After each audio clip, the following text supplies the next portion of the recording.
Bienvenue sur la chaîne de la PPM. Dans cette vidéo, on va apprendre à déterminer toutes les primitives d'une fonction, à condition d'en connaître déjà une. Pour cela, je vous propose une activité d'introduction. Soit f et g de fonctions définies sur 0 ouvert plus l'infini, par les formules qui vous sont données. On va répondre petit à petit à chacune des questions proposées. Première question. Montrez que f et g sont dérivables sur i, puis prouvez que f' de x égale g' de x. F et g sont dérivables sur i comme somme de fonctions dérivables. On a alors, pour tout x appartenant à 0 ouvert plus l'infini, f' c'est égal à moins 2x plus 2 moins 4 sur x au carré. Je vais tout simplement dériver la fonction f qui apparaissait ici comme somme de fonctions dérivables.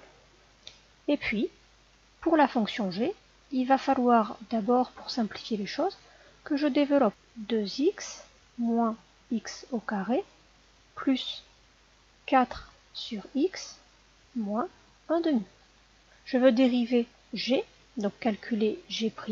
Cela va me donner, donc je m'occupe d'abord de x au carré, moins 2x.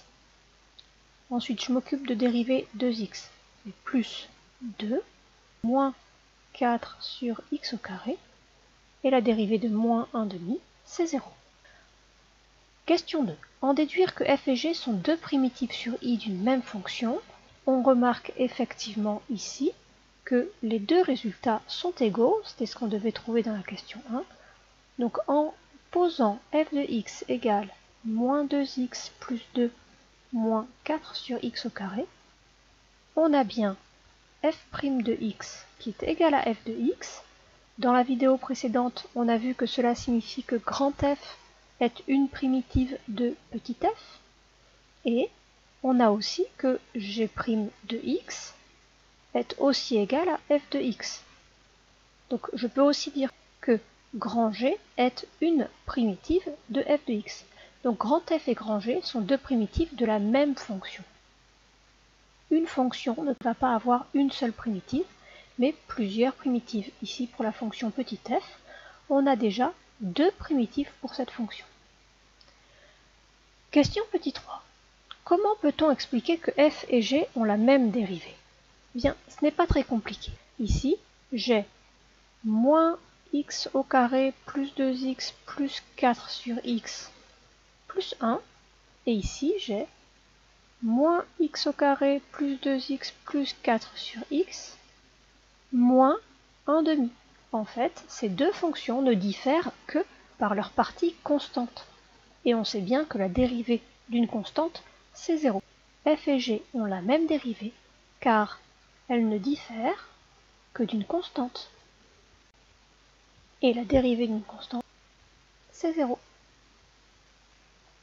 Autrement dit, on peut remarquer que g de x, c'est égal à f de x, ici moins 1,5. Donc, quand je vais calculer les dérivées, g' de x, comme somme de fonctions dérivables, ça va donner f' de x plus la dérivée de moins 1,5, c'est-à-dire plus 0. Voilà pourquoi ces deux fonctions ont la même dérivée. Mais du coup, combien de primitives peut-on trouver pour la fonction f? Eh bien, pour la fonction f, si je prends n'importe quelle autre fonction qui soit f de x plus une constante, quand je vais la dériver, ça va faire exactement pareil. Je vais me retrouver dans le même cas que ici. Grand f de x plus une constante, en la dérivant, on retrouvera la même dérivée que la dérivée de grand f de x. C'est-à-dire, on retrouvera petit f de x. Autrement dit, combien de primitives peut-on trouver pour la fonction f? La fonction f admet une infinité de primitives qui s'écrivent toutes sous la forme grand F de x plus une constante. Voilà, on vient de découvrir que si une fonction admet une primitive, alors elle admet une infinité de primitives. On peut le noter dans le cours, si grand F est une primitive de petit f sur un intervalle grand I, alors petit f admet une infinité de primitives sur grand I.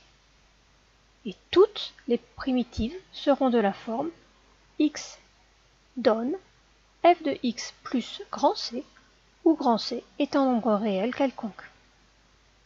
Je vous propose de regarder ça à travers un exemple. Donc, dans l'exemple de la vidéo précédente, on avait vu que la fonction f de x égale 5x au cube plus 8x moins 1. C'était une primitive de la fonction f de x égale 15x au carré plus 8. Je vous renvoie à la vidéo précédente pour pouvoir voir pourquoi c'est vrai. Et à partir de là, on vous demande de donner une autre primitive de la fonction f de x sur grand R, puis de donner l'expression générale de l'ensemble de toutes ces primitives. Donc une autre primitive serait, par exemple, grand F plus n'importe quelle constante. Donc on pourrait l'appeler F1 pour pas la confondre avec F. F1 de x égale 5x au cube plus 8x moins 1 plus 10. Donc ça me ferait plus 9. Ou f2 de x qui serait égal à, je sais pas, 5x au cube plus 8x moins racine de 2. Voilà. Là, entre f et f2, bien j'ai rajouté 1 et j'ai enlevé racine de 2. Donc ça me fait bien une différence qui n'est qu'une constante. Ces deux fonctions sont effectivement des primitives de f. Comment maintenant donner l'ensemble de toutes les primitives? Toutes les primitives de f, donc de petit f de x, sont les fonctions qui s'écrivent grand f de x plus une constante.